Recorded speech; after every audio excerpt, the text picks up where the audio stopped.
G'day guys and girls, it's Nathan Birch here from B.Invested.com.au, and today I'm here to talk to you about super funds. Just before I say anything else, I'm not an accountant, I'm not a financial advisor, I'm not a super expert, all that sort of stuff. Make sure that you go and get the advice from the professionals from that side of things to be able to help you set up a self-managed super fund and get that wheels in motion. Today I want to talk about the opportunity of being able to purchase in your super fund. You can purchase properties in your superannuation fund, and there's different things that you should know, different things that I can point in the right direction on, different things that you need to go and speak to a professional on. People ask, can you buy a property in your super fund? Yes. With the sort of rule of thumb, there's no rule of thumb. You can have $10 in your account, or you can have $1 million in your account, but the reality of it is you're not going to buy anything with $10, and it's going to be not in your advantage to do so. There's lots of rules out there where people say, you need to have 100 grand and then you need to have 200 grand. There's no hard or fast rule, but from what I see out there in the marketplace with people doing super funds, the professionals out there that set them up and all that sort of stuff, around 100 to 200 grand is a good starting point. If you've got less than 100, it's probably not the best thing, but at the end of the day, if you're like me, when I used to look at my super fund, I used to put contributions in. I remember one year I put 5 grand in, and I think I had like 40 grand in there to start off with.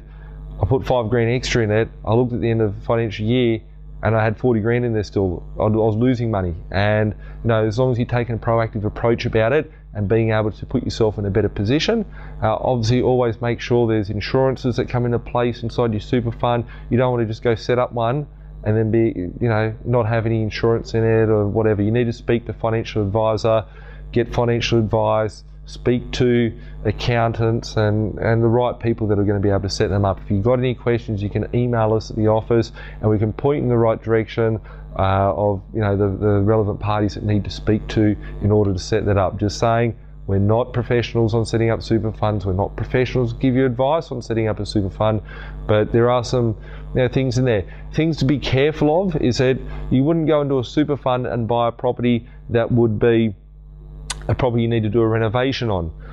You wouldn't be buying a negative geared property in there. You wouldn't be buying a property in order to pull out equity. So the reason why I say that is the property that needs to have renovation done to it. The property that needs renovation, you can't go and get equity out or a loan out to actually conduct the reno. So you'd be paying from your cash and your super. So if you needed to spend 20 or 30 grand on a reno, that'll just come out of your super contributions and you're not really going to benefit from leveraging it. So it's best to have properties that are fairly modern, don't need too much work, just going to sit there for the next 10 years, 20 years and go up in value and do their things and plod along in the background. Negative gearing, shouldn't be negative geared in there. They should be neutral properties, fairly neutral. The reason being is that the properties, you will have to pay that out of your pocket by meaning potentially having to put extra in your super fund. Your super fund should be there as a pretty, not just stress-free but risk-free. You want to minimise the risk in it. You can't pull out equity because the loans are non-recourse loans. You need to speak to someone that's a specialist on setting up self-managed super fund loans. It's a lot different than just going and getting a loan under your personal name and buying a normal property. It's a totally different area, which is fairly new in the lending industry. So it's important that you speak to someone that's a professional on doing that. So good news is you can buy a new super fund. Just need to be very careful. You need to get the right advice on it. You need to speak to the right people about it, and you need to get the right properties in there. So with it, hopefully that helps you. If you need any advice or pointing in the right direction on who the professionals are to help you do that, send us an email, give us a call. One of the staff will point in the right direction. Thanks again for watching. We'll catch up soon. Have a great day and happy retirement.